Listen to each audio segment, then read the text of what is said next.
Branson. तर त्यांच्याविषयी थोडंसं, त्यांची मैत्री आणि त्या सगळ्या गोष्टी. क्लाइव्ह ब्रॅन्सन हे ब्रिटिश सोल्जर होते. योगायोगाने त्यांचा जन्म इथंच झालेला होता, अहमदनगरमध्ये. इथे म्हणजे अहमदनगरमध्ये. आणि नंतर जे तेही कम्युनिस्ट होते, कट्टर कम्युनिस्ट, आर्टिस्ट होते आणि सोल्जर होते. आणि जेव्हा अहमदनगरला त्यांची म्हणजे बदली झाली आणि ते फ्रंटवर लढण्यासाठी जेव्हा अहमदनगरच्या बटालियनमध्ये आले, तर थोडासा वेळ जेव्हा असतो की प्रत्यक्ष फ्रंटवर जेव्हा जात नाही तेव्हा वेळ असतो ह्या लोकांना त्यांच्या ड्युटीज संपल्या की, तर त्यांना इंडियन आर्ट शिकण्याचा फार इंटरेस्ट होता. तर त्यांना भारतीय चित्रकला शिकायचं म्हणजे आता कोणाकडे जायचं, काय करायचं, म्हणून त्यांनी चौकशी करायला सुरुवात केली. चौकशी करता करता नानांचं नाव पुढे आलं की बाबा इथे एकच व्यक्ती आहे, रवा केळकर म्हणून. आणि वडिलांकडे ते आले आणि क्लाइव्ह ब्रॅन्सन जेव्हा सुरुवात झाली त्यांची, तर ती आधी एक ते सोल्जर म्हणून, ते लंडनवाले म्हणून, म्हणजे ब्रिटिश म्हणून, आणि मी भारतीय म्हणून.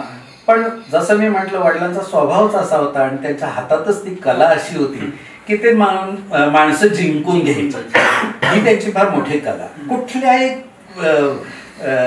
जाती धर्म वर्गातला किंवा कुठल्याही देशातला कुठलीही व्यक्ती असो, ते त्याला जिंकून घ्यायचे, हे त्यांच्याकडे. आणि यांची दोस्ती सुरू झाली. म्हणजे मग क्लाइव्हला नानांचं म्हणजे एकूण सगळं आवडलं.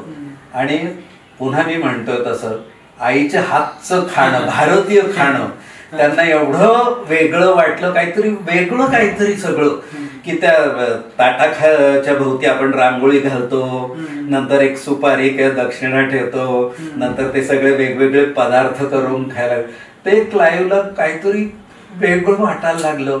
आणि तो इतका प्रभावित झाला. आणि यांच्या चित्रकलेवरच्या गप्पा, यांच्या कम्युनिझमवरच्या गप्पा, आणि अशी मैत्री वाढत गेली. आणि ते इतके म्हणजे मित्र झाले की क्लाइव्ह ब्रॅन्सन जेव्हा फ्रंटवर गेले आणि नंतर मारले गेले, हा थोडा काळ अगदी त्यांची मैत्री राहिली. पण त्या ह्या काळात काय झालेलं, क्लाइव्ह ब्रॅन्सनला एक सवय होती की ते म्हणजे आम्ही त्याला काका म्हणायचो म्हणून. तर क्लाइव्ह काय करायचे, त्यांच्या मिसेसना लंडनला पत्र पाठवायचे आणि त्या पत्रातून सगळा इतिहास कळवायचे आणि सगळा वृत्तांत कळवायचे की मी आज केळकरांकडे काय केलं, मी भारतात काय केलं, मी पुण्यात काय केलं, मी गहुंजेला गेलो कसा, नगरला काय केलं. हे सर्व या कहाण्या त्यांनी पत्रातून मिसेसना कळवले. त्यांच्या मिसेस केळकर म्हणजे चित्रा केळकर, माई आमची आई, कशी स्वयंपाक करते, काय गोड पदार्थ करते, ते कसं काय सगळं असतं, आम्ही कसे बसतो, त्यांची मुलं, त्यांचं कुटुंब, हे सगळं क्लाइव्हने मिसेसला त्यांच्या कळवलेलं. आणि गंमत म्हणजे क्लाइव्हने आमच्या कुटुंबाचं चित्र काढलेलं आहे. आमच्या कुटुंबातल्या सदस्यांच्या, माझ्या 2 बहिणी, माझी आई, माझी मावशी, आमची कामवाली आणि आमचं नाना स्वतः, ह्या आमची सगळे, म्हणजे मी नव्हतो तेव्हा, त्या सगळ्यांची स्केचेस केलेली आहेत. आणि ती स्केचेस, एक पुस्तक आहे ब्रिटिश सोल्जर इन इंडिया, तर ते मी तुम्हाला नंतर दाखवतो. तर त्याच्यात ती चित्र प्रसिद्ध झालेली, ती स्केचेस सगळे. त्या पुस्तकांच्या प्रती 40-42 जो काळ असेल, 1,00,000 प्रती खपल्या गेलेल्या. ब्रिटिश सोल्जर इन इंडिया ह्या पुस्तकाच्या कॉपीज जगामध्ये 1,00,000 खपल्या गेल्या. तुम्ही विचार करा, त्या काळात 1,00,000 प्रती खपणे म्हणजे काय असेल, केवढं त्या पुस्तकाचं महात्म्य असेल किंवा महान.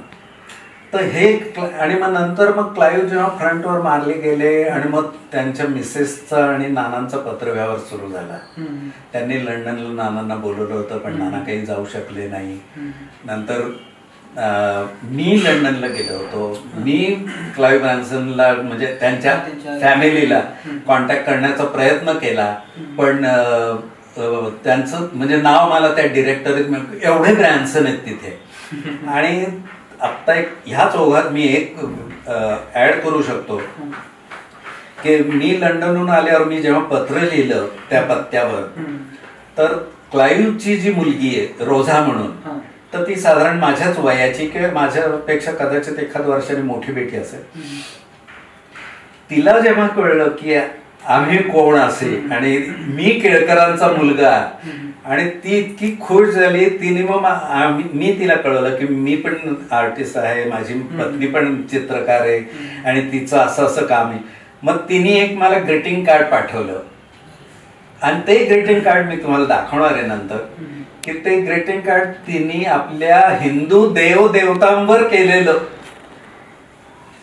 तुम्ही विचार करा, म्हणजे कुठून आलं हे, म्हणजे हे वडिलांकडून तिला आलेलं, नाही तर तिचा काही संबंध नाहीये. वडील केव्हाच वारले आणि तिला हिंदू देवदेवतांचं काय पडलेलं आहे, पण वडिलांकडून ते त्यांच्यापर्यंत गेलेलं आणि तिच्या वडिलांकडून तिच्याकडे गेलेलं आणि ती चॅरिटीसाठी ती कामं करते.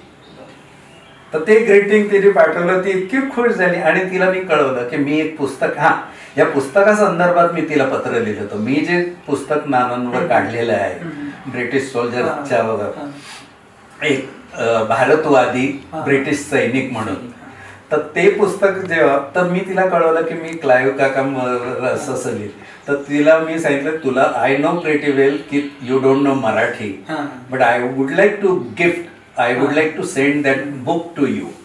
तिने इतकी ती खुश झाली की माझ्या वडिलांची काय एक कहाणी ज्या पुस्तकात आहे, तर ते पुस्तक माझ्याकडे आहे आणि मी तिला ते पाठवलं. ती फार खुश झाली. तिची पत्र आहेत माझ्याकडे. रझानचं आता बोलायचं रझान.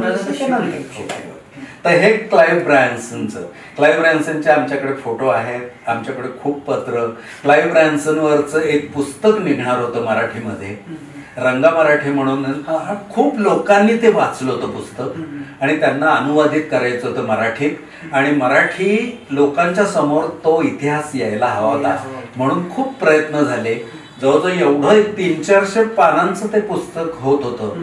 परंतु वडिलांना वेळ नसे किंवा वडील माझ्याकडे बंगलोरला यायचे, मदुरैला यायचे, किंवा मी माझी फिरतीची नोकरी असल्या कारणाने आई वडील 4-4 महिने माझ्याकडे राहायला यायचे. तर त्या काळात ती लिंक जायची, म्हणजे त्यामुळे ते होऊ शकायचं नाही. पण ते पुस्तक आलं नाही. पण वडिलांनी 4 ओळी ज्या लिहिल्या होत्या त्याच मी मी जे पुस्तक काढले त्याच्यात टाकलेले आहे. कारण मला कुठंतरी असं वाटत होतं की वडिलांची इच्छा आहे क्लाईव्ह ब्रॅन्सनवर काहीतरी यावं म्हणून, काय तर त्या मी 4 ओळी का होईना, पण एक त्यांची इच्छा पूर्ण होण्यासाठी मी त्या पुस्तकात टाकलेल्या आहे. तुम्ही जे पुस्तक सर जे छापलंय ना, त्या पुस्तकातला जो मी तुम्हाला आधी पण ते सांगितलं की एक जो किस्सा लिहिलाय की ब्रान्सन ज्यावेळेस जातात आणि तुम्ही त्यांना दिवाळीचं फराळ देता, तो जो किस्सा आहे ना, जे वर्णन आहे त्या पुस्तकात, ते खरंच खूप वाचण्यासारखं आहे. म्हणजे मी तुम्हाला जर सांगितलं ना, मी ते पुस्तक ज्यावेळेस वाचत होतो ना, तर माझ्या रूमवर ही सगळी यायची मंडळी संध्याकाळी. ब्रान्सन असायचे, केळकर सर असायचे, सगळी मंडळी असायची, रोज भेटायला यायची. तर असं ते पुस्तक खूपच छान आहे.